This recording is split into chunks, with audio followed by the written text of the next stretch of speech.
Hey guys, Scotty here for another video. And I've been setting up my beehive. And it's right up here, so I'll go ahead and switch the camera around. There it is up here. So I decided I was going to stick with beekeeping. And so we fixed up the beehive, put all the frames in and the foundation. Got it sitting on 6 concrete blocks and one on top of here so the wind don't blow it over and stuff like that. So then we got it dug into the hill a little bit. I'm not sure if you can see it. It's right here.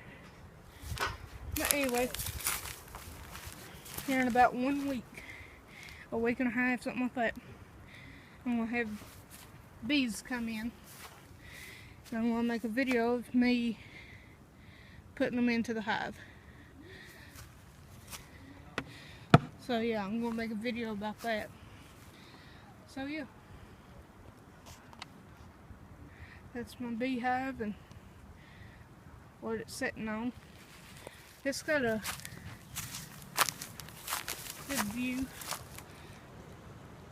That's our neighbor on top of the hill and everything, so yeah, that's pretty well it. So yeah, that was my beehive and stuff like that. So yeah, like, comment, subscribe. God bless. See you in the next video.